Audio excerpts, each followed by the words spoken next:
Ja, na tednu slovenske drame sem obiskovala svoje prve delavnice dramskega pisanja, ki še vedno imam zelo živo v spominu in jih smatram kot enega izmed najrelevantnejših ali pa zelo relevantnih dogodkov v moji profesionalni karieri. Tudi zaradi tega, ker je na koncu te delavnice bila bralna uprizoritev na velikem odru Prešernovega gledališča. Meni se je to takrat zdelo, wow, Amerika. In na tem tednu slovenske drame sem pol spoznala vse Pregledovce, ljudi, ki so sodelovali v Pregledu, ki je bil pa pol kasneje zelo določujoč za mene osebno in za razvoj moje dramske pisave. Kar se tedna slovenske drame tiče, se mi zdi, da ravno zdaj v tem jubilejnem letu, v katerem tega festivala ni, v resnici vidimo, koliko je nekaj, kar nam je mogoče samoumevno, absolutno nujno potrebno, ne samo zato, da se zdaj mi med sabo pogovarjamo o stvareh, ki se nam zdijo relevantne, ali pa da si znotraj slovenskega prostora izmenjamo neke nove tekste, pogledamo predstave drug drugega, ampak tudi zaradi tega, ker je teden slovenske drame edini prostor, edini festival, ki namenoma vabi ali pa omogoča promocijo ali pa seznanjanje tujine za slovensko dramatiko. To je nekaj, kjer sama čutim še največji manko v smislu neke sistemske podpore ali pa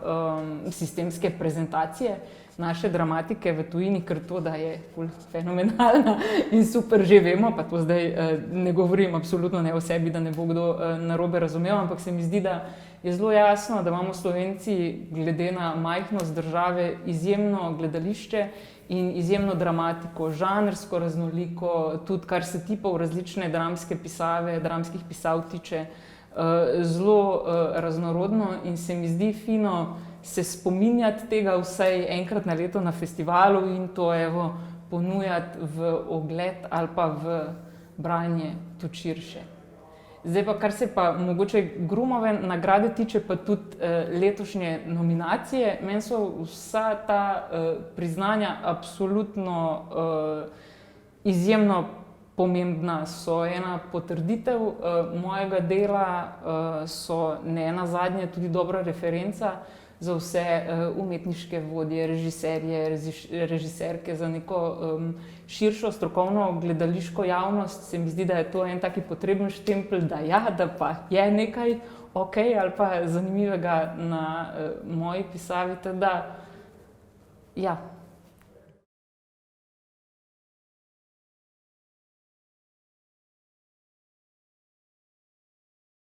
Kar se teh delavnic tiče, me je zelo razžalostilo sicer, da je to zdaj ta korona davek, da teh delavnic to leto v Drami ne bo. Upam sicer, da se bo to dalje nadaljevalo, ker se mi zdi zelo pomembno vzpostavljati na različnih lokacijah, v različnih inštitucijah ali pa tudi na off-sceni platforme, ki se ukvarjajo s sodobnimi slovenskimi dramskimi pisavami. Kar se pa tega delavničarskega principa tiče, jaz zelo verjamem, da dramatika na neki določeni točki, tudi sama, ko približno spilim tekst ali pa vsaj pri tej zadnji fazi, mi je zelo dragocen feedback, mi je zelo dragocen dialog mnenja drugih in ogromno sem se naučila o gledališču in o dramatiki prek dialoga, ki se zgodi ob branju drugih stvari, ki jih skušaš konstruktivno komentirati, ali pa ob tem, da so ljudje dajali mnenja na moje dramske izdelke. Tako da nekako to dojemam v resnici kot en tak celostni izobraževalni proces, tudi za mene, ko sem jaz v vlogi mentorice, se mi zdi zelo dragoceno skušati prepoznati kvalitete, ki so v izdelku, prepoznati glas avtorja, pomagati rasti tistemu, kaj je tam in pozabiti mogoče na to, kako bi zdaj pa jaz to naredila malo drugače. Pa zelo inspirativno je meni gledati vse te neverjetno nadarjene in zanimive mlade ljudi, ki jih zanima nekaj tako magičnega, kot je teater ali pa dramatika.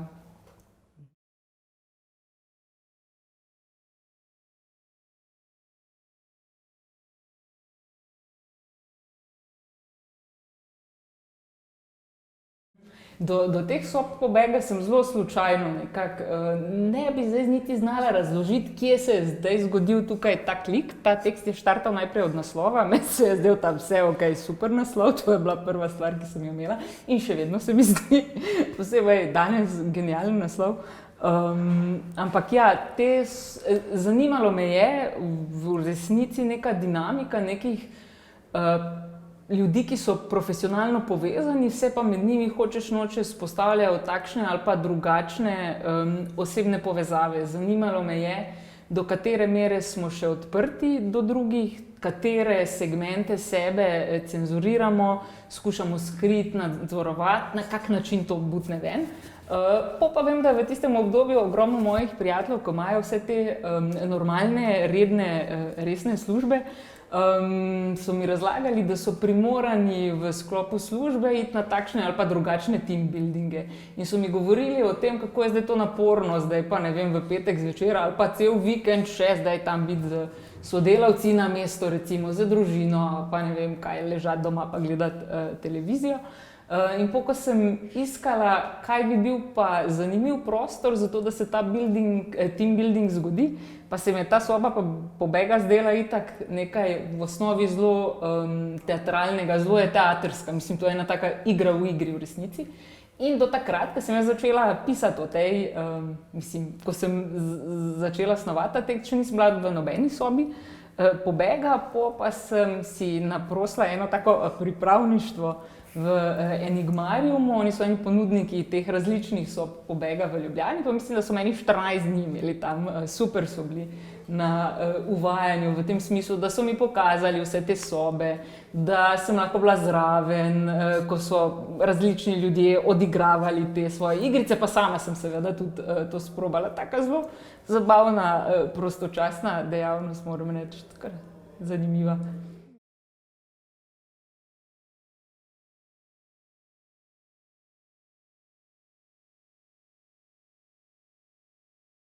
Za tem časomercem sem hotela na nek način mogoče simbolno ali pa metaforično povezati vse te ostale plati in ga vključiti na ta način, da je istočasno in vsebina te sobe pobega. Ti escape roomi imajo ponavadi neko določeno temo, neki določeni zgodbi slediš, da je tukaj nek link. Nujnost tega časomerca pa se mi je zdela preprosto v tem, da vključim še neko drugo perspektivo, nek drug svet, ki je, ne glede na to, da je jezik zelo pravljičen, je taka zelo očitna referenca na vse te odisejade beguncev, takšnih in drugačnih, ki zdaj potujejo ali v Evropo ali pa v katerekoli druge države, ki se pred njimi ograjujejo, in se mi je zdelo nujno nekje pripeljati v tekst tudi ta segment, da se mi skozi ukvarjamo sami s sabo, z nekimi zaprtimi krogi, z nekimi dramami, sicer osebnimi in zelo močnimi ali pa tudi nekimi nepomembnimi med sodelavci, medtem ko tam nekje v nekih državah, ki so v resnici za nas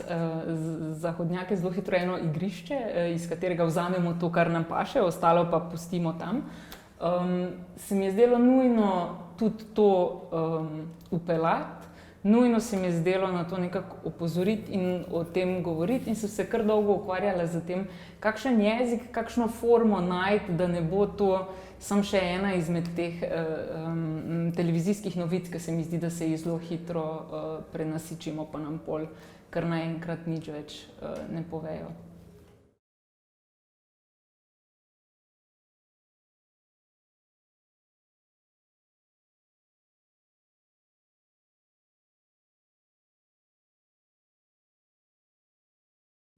Meni je to nekako največji žur v resnici, kar se tiče dramskega pisanja, in se mi zdi, da je ravno gledališče en tak medij, ki omogoča, ali pa jaz mislim, da celo zahteva igranje z različnimi uprizoritvenimi sredstvi. Jaz na ravni dramatike to počnem na ta način, da iščem neko formo ali v govoru ali v sami strukturi, ki je najbolj adekvatna za to, da se neke teme razprejo. Recimo, ko si omenila ta duet hišnik čistilka, meni se zdi zelo fascinantno, na kak način to ti vsakodnevni mali fašizmi vstopajo ali pa jih tudi mi seveda udejanjamo, brez da bi se tega sploh zavedali, brez da tudi, če bi nas vprašali, da bi jih nekako vzeli za svoje in jih priznali. In se mi zdi, da je točno to v tem nekem small talku, v neki konverzaciji, ki sicer dobro namerna, nam zletijo takšni ali pa drugačni stereotipi mimogrede in mimogrede lahko nekoga užalimo samo zaradi tega, ker nimamo dovolj odprte pozornosti ali pa srca, evo, še za kaj drugega, kot za ta jaz tukaj zdaj trpim ali pa si želim nekaj ali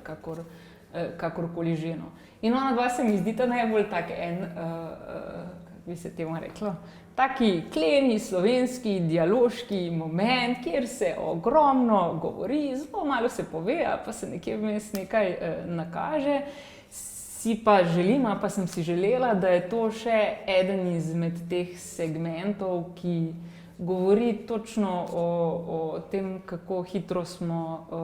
v bistvu rabili drugemu.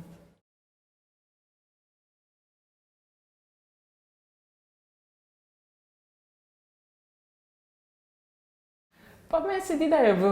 pa ne nujno v vseh teh likih, ampak že v tem nekem polju interesa ali pa v načinu, na katerega štrikam te zgodbe, je ogromno mene. Se mi zdi, da ne moreš ustvarjati umetnosti, pa ne mislim nujno zdaj sam pisati, tudi delovati v gledališču ali pa kakorkoli, ali pa tudi živeti,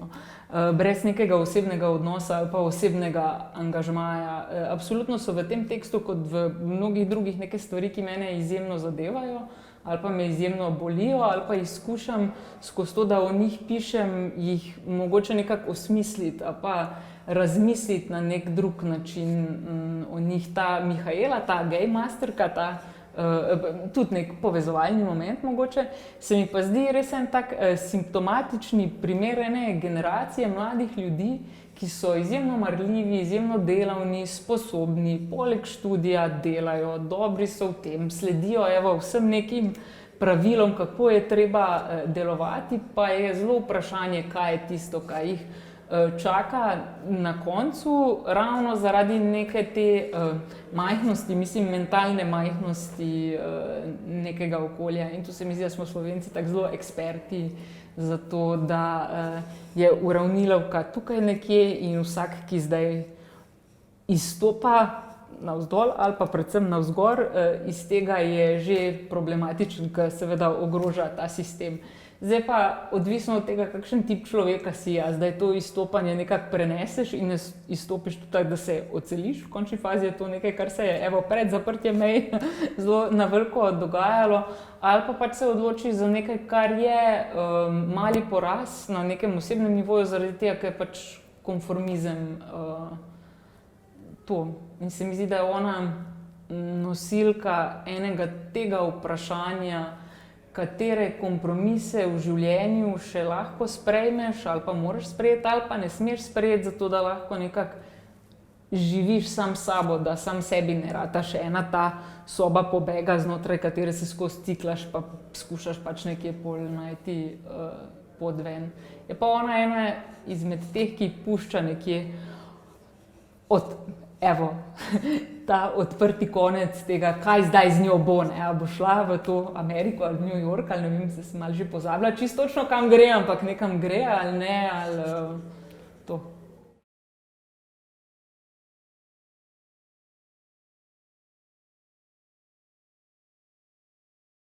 Jaz sem sicer ta tekst in sem zelo hvaležna slišala bralno, uprizorjen, sicer ne integralno, ampak kar precejšen kos na dnevih knjige v Novi Gorici, so novogoriški igralci brali to. In mi je bilo super to slišati, super mi je slišati vse te različne govorne nivoje, na kak način funkcionirajo, super mi je, glede na to, da so to tako prva branja, videti, kje imajo igralci, mogoče malo neko zadrego, ali pa kje jim stvari ne stečejo toliko naravno, ali pa kakšnim igralcem, absolutno takoj. Kar se pa uprizoritve tiče, pa je to tekst, ki je bil naročen strani SNG Drama Ljubljana na podlagi Gromove nagrade, razglednice, da zato so absolutno potrebne te nagrade, se mi zdi. In moram reči, da sem zelo vesela za naročila, za neke izzive, za katerimi sem soočena potem, ko se mi reče, če bi jaz kaj napisala v tem primeru za velik oder. In to je planirano zdaj, če bo vse po sreči, da je premiera naslednjo sezono v Drami.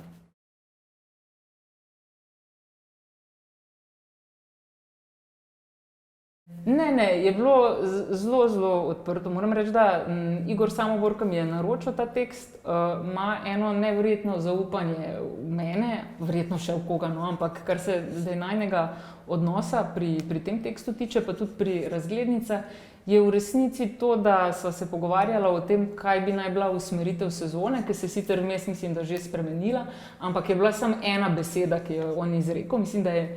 privatnost, da je to bil nek ta generalni naslov, ki je njega zanimal in se je to neko izhodišče ali pa neka beseda, do katere lahko imam jaz takšne ali pa drugačne odnose, ampak manevrski prostor tega, kaj me zanima, v katero smer hočem iti, koliko bi zdaj naj bilo, in to je pa bil čist odprt, sem lahko naredila čist vse po svoje.